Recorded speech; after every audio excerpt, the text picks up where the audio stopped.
Hi, my name is Oprah and today we have a special guest here with us and his name is Vladimir and is going to tell us his experience about his last year in middle school. Hi everybody, I'm glad to be here to share my story about the experiences I had in middle school. So how old were you and what was the name of the middle school you went to? I was 13 and I went to Bathory Junior High. Who was the human in your family and who was the vampire in your family? Do you have any siblings?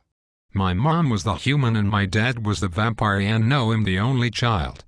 What is your mom's name and what is your dad's name? My mom's name is Melina and my dad's is Tomas. How did your parents die? And how old were you when that happened?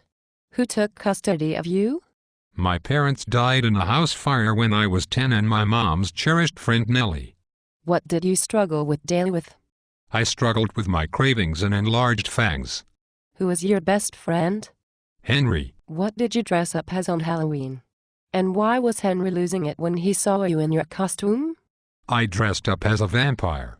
He was losing it because me and him didn't discuss what we were going to dress up as. Where was the hidden attic? And what were you looking in there for? Why was Nellie surprised that you didn't know where the attic was? It was in my room. It was off foot away from my bed and I was looking for pictures for this family tree project I had to do for history. And she was surprised because I lived there for 3 years and didn't have no clue where the attic was at. When Henry was over that day you guys ate hamburgers. How did you know which ketchup bottle had blood in it? I knew which one it was because Nellie had put a label on it. Would you get bullied when Henry was around? No, because they were scared of him. Only when he wasn't with me they would. What would Tom and Bill call you? They would say, "You got sack of crap." Why would Principal Shellgrove always watch you with his suspicious little rodent stare and twitched his nose distrustfully? Because one time Bill and Tom shoved me down the hall and I bumped into Mrs. Kumis and she fell forward and subsequently broke her nose, and ever since that day he was watching me. Did you have a crush? Yes, I did. What was her name? Did she like you? Meredith. No, it seemed like she preferred my best friend. What was the name of your substitute that took over for your English teacher, Mr. Gregg? Mr. Otis. Each week what would Mr. Otis make you guys study? Each week we would study a different mythological creature. At the end of the year what did Mr. Otis tell the class the test was going to be on? He said it was going to be on composition, grammar, punctuation, and mythology. What was the name of your 8th grade history teacher that gave the hardest quizzes of anyone known in the universe? Batilda Motley. Each day what would you bring for lunch? Would anyone notice the extra surprises you had in your lunch? I would bring a peanut butter and jelly sandwich and either a couple of Twinkies or Hostess chocolate cupcake, all discreetly filled with small capsules that Nellie had carefully injected with blood and nobody would notice. When you were in elementary school and you would meet your mom in the parking lot for lunch and you would be drinking blood out of a cooler, what would it make you feel like? A mama's boy. What creature did Mr. Otis assign you? Vampire, and I had to do it in the point of view of the creature and make an oral presentation. What did you say in oral presentation? I said I'm a vampire. It's not easy, being a blood-sucking creature of the night.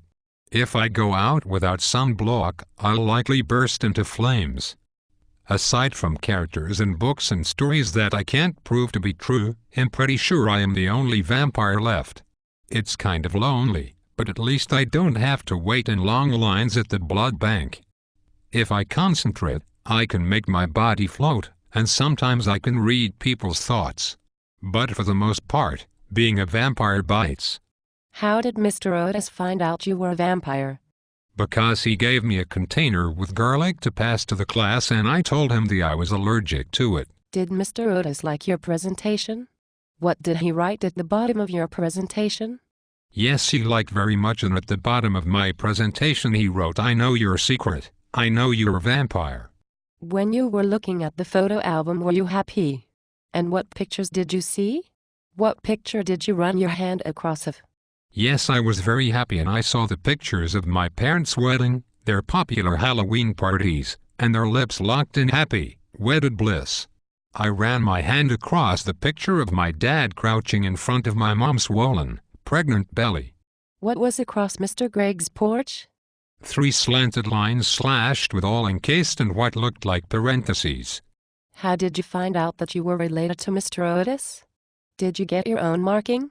I found out he was related to me because the same marking that was on Mr. Greg's porch he had on his wrist. Yes, I did. My Uncle Otis did it for me. Where do they find Mr. Greg's body? They found him near Requiem Ravine, and the police baffled about the cause of his death and think that an animal is responsible for his death. Well, it was nice having you in our show. Yeah, thank you very much. I enjoyed sharing my story with all of you.